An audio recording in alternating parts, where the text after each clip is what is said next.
Good morning students. मैं संजीव मिश्रा, सहायक प्राध्यापक वाणिज्य, आज पुनः आपको समक्ष ऑनलाइन क्लास के लिए प्रस्तुत हूँ। हमारे महाविद्यालय ने आपके लिए बहुत सोचा और इसी सोच के आधार पर उन्होंने ये मौका हमें दिया। इस मौके को आप भी भुनाएं और होप आप कोविड-19 की घटनाओं से बचने के लिए या उसके लॉसेस से बचने के लिए आप लोग घर में सुरक्षित होंगे। तो ये एक विज्ञापन है, क्योंकि हम विज्ञापन की ही चर्चा कर रहे हैं। पिछली क्लास में अपन विज्ञापन प्रबंध की बात कर रहे थे। सामान्य रूप से विज्ञापन के कुछ कार्य भी हैं। पहला, सामान्य रूप से अगर विज्ञापन की बात करें तो विज्ञापन नए बाजार को खोजने के लिए भी किया जाता है, मध्यस्थों के बीच में व्यवसाय में लाने के लिए भी है, क्योंकि विज्ञापन के माध्यम से नए मीडिएटर्स, नए रिटेलर्स और नए होलसेलर्स भी प्राप्त हो जाते हैं, क्योंकि प्रोडक्ट अपने स्वयं तो बिकता नहीं है, उसके लिए एजेंट्स की रिक्वायरमेंट आती है। ग्राहकों की शंका समाधान का कार्य भी विज्ञापन के माध्यम से किया जा सकता है। विक्रय के जो विभिन्न प्रकार के जो गैप्स हैं जिन कारण से नहीं होते, उनको दूर करने के लिए भी विज्ञापन का उपयोग करते हैं। कंज्यूमर्स का वस्तुओं का उपभोग बढ़ाने के लिए भी विज्ञापन का माध्यम उपयोग किया जाता है। जैसे अगर ये बोला जाए कि गर्मी आ गई है, आप बिल्कुल फ्रूट्स ज़्यादा लें और फला प्रोडक्ट्स का यूज करें, तो देखे होंगे आप अचानक कंज्यूमशन बढ़ जाता है।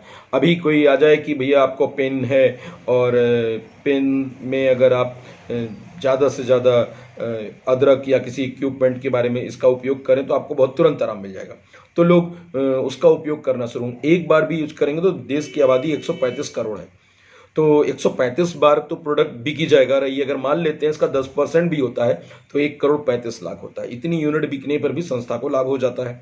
फिर इसका एक सबसे बड़ा फायदा है लोगों के विचार शक्ति को अपनी ओर अट्रैक्ट करना, नई वर्क करने के लिए मोटिवेशंस देना, प्रोडक्ट के प्रति कस्टमर की रिलायबिलिटीज़ को मेंटेन करना, क्वालिटी ऑफ प्रोडक्ट्स को बनाए रखने के लिए व्यवसाय पर प्रेशर रखना, सेलिंग एक्सपेंसेस रिड्यूस हो जाती है, क्योंकि हमको बार बार ऐसी कोई अदर्स एक्टिविटीज़ नहीं करनी पड़ती जिनके कारण से प्रोडक्ट या सर्विसेज फिर से बनाने पड़ें। इसके अतिरिक्त या नए विज्ञापन करना पड़े, उत्पादन और उत्पादकता दोनों में वृद्धि होती है। तो आप सोच रहे होंगे उत्पादन है क्या? उत्पादन मतलब वस्तुओं का बनाना, बनने से, और उत्पादकता वस्तु के बनने के बाद उसे बाजार में बेचने में की गई एक्टिविटीज़ के माध्यम से उसकी कुल रेवेन्यू में कॉस्ट ऑफ प्रोडक्शन को रिड्यूस करने के बाद बची हुई लाभ उत्पादकता है। इसके अतिरिक्त इसके माध्यम से रोजगार लोगों को मिलता है। एक से ज़्यादा तरह की एक्टिविटीज़ प्रिंटिंग करने के लिए या नुक्कड़ नाटक करने के लिए या रोड शो करने के लिए एम्प्लॉयज़ की रिक्वायरमेंट आती है, इससे लोगों को रोजगार भी मिलते हैं। इसके अतिरिक्त सामान्य रूप से आशावादी वातावरण भी बन जाता है। लोग सोचने लगते हैं कि हम इस तरह की एक्टिविटीज़ से जुड़कर अधिक से अधिक लाभ कमा सकते हैं।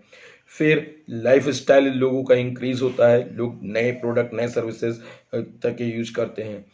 फिर मीडिएटर्स को एडवर्टाइजिंग से बड़ा फ़ायदा होता है, वो उन्हें अपनी वस्तुओं को बेचने के लिए किसी भी प्रकार की अलग से एक्टिविटी नहीं करनी पड़ती है।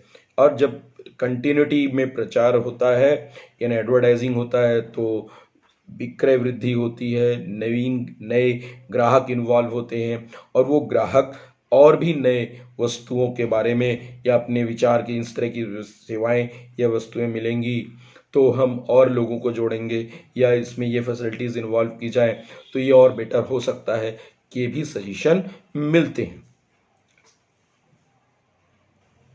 विज्ञापन के सिद्धांत की बात करते हैं तो विज्ञापन का मूलभूत सिद्धांत यह बताता है कि सामान्य रूप से किसी तरह के कम्युनिकेशन को कब, कहाँ और किस समय पर लोगों तक पहुंचाया जाए।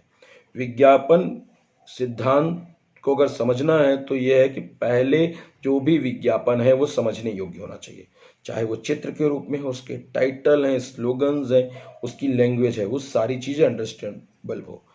आकर्षक चित्र या ग्राफिक्स का उपयोग ज़्यादा किया जाना चाहिए। उसमें विज्ञापन कंस्ट्रक्टिव मोड में हो, उसमें नए ग्राहकों को जोड़ने से संबंधित एक्टिविटी हो, उसमें कोई ऐसे भी विचारधारा को इन्वॉल्व न किया जाए जिसके कारण से ग्राहक टूट जाए।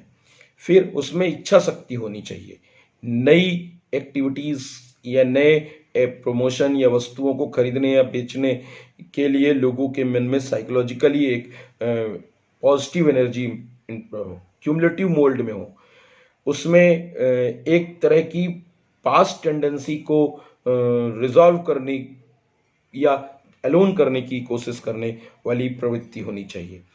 उसमें नए इनोवेशंस, नई टेक्नोलॉजी, नई वस्तुओं को कंटिन्यूटी में प्राप्त करने की विचारधारा होनी चाहिए। विज्ञापन ऐसा होना चाहिए जिसमें कि वस्तु को नवीनता दिखाई दे, लोगों को ये लगे कि हाँ, इस तरह की अगर एक्टिविटीज़ इन्वॉल्व की जाए तो हमको ये फ़ायदे हो सकते हैं। साथ में विज्ञापन ऐसा हो जो कि विज्ञापन दाता के द्वारा खर्च किए जा रहे पैसे की उपयोगिता को सिद्ध कर सके और ग्राहक उसके प्रोडक्ट या सर्विसेज का उपयोग अधिक से अधिक उपयोग करके अधिकतम लाभ प्राप्ति का इम्प्लीमेंटेशन कर सके।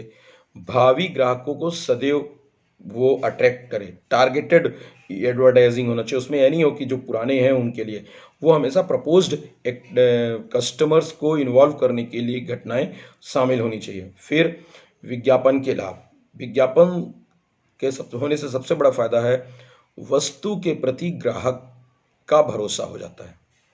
विज्ञापन अच्छे होने से आसानी से डिस्ट्रीब्यूशन किए जा सकते हैं, मीडिएटर्स को माल समय पर उपलब्ध हो जाता है, जिस कारण से किसी भी तरह की बड़ी समस्याएं नहीं हो पाती हैं। क्योंकि अगर विज्ञापन नहीं होगा तो वस्तुओं की मार्केट में डिमांड नहीं होगी, तो डिस्ट्रीब्यूशन चैनल ऑफ हो जाएगा। फिर अस्वस्थ प्रतिस्पर्धा यानी इनहेल्दी कंपटीशन को भी बाजार से समाप्त करने के लिए भी विज्ञापन कंटिन्यू किया जाता है। साथ में किसी भी प्रकार के क्रॉस कट कंपटीशन को समाप्त करने के लिए भी विज्ञापन के, क्रॉस कट कंपटीशन का मतलब होता है लोग बाई हुक बाई को किसी भी कंडीशन में दूसरे की वस्तुओं को मार्केट में बेचने नहीं देना चाहते, पर विज्ञापन के माध्यम से कस्टमर्स या ग्राहक या उपभोक्ता स्वयं ही उस वस्तुओं की डिमांड करता है, तो मजबूरी में वो प्रोडक्ट रिटेलर्स को अपने पास मंगाना पड़ता है और वो बिकता है। इसके अतिरिक्त एडवर्टाइजिंग ज़्यादा होने से सबसे बड़ा फायदा है कि फुटकर सेलिंग घटती है, होलसेलर परचेसिंग बढ़ती है, तो लाभ भी बढ़ जाता है। साथ में नई इनोवेशंस, नई टेक्निक्स, नए वस्तुओं की बिक्री भी तेज़ी से बढ़ती है। इसके अतिरिक्त रिस्क में सेफ्टी मिलती है। विज्ञापन होगा तो ग्राहकों को विभिन्न प्रकार की सुरक्षात्मक एक्टिविटीज़ इन्वॉल्व होती हैं, जिसके माध्यम से वो एक तरह की अगर प्रोडक्ट या सर्विसेज यूज़ कर रहा है तो उसको सतत वही वस्तुएं आगे भी प्राप्त होने की गारंटी मिल जाती है। फिर उत्पादों से संपर्क भी तेज़ी से बढ़ता है उत्पादकों से, क्योंकि जब रिलेशन मेंटेन होगा तो फुटकर और रिटेलर्स जो शॉपकीपर्स हैं वो प्रोड्यूसर्स से मिलते हैं, क्योंकि प्रोड्यूसर के प्रोडक्ट्स तभी सेल होते हैं। इसके लिए पीआरओ लिखा है, आपने कई जगह देखा होगा कि एजेंट्स आते हैं, एक दुकान को पूरा का पूरा चमका देते हैं।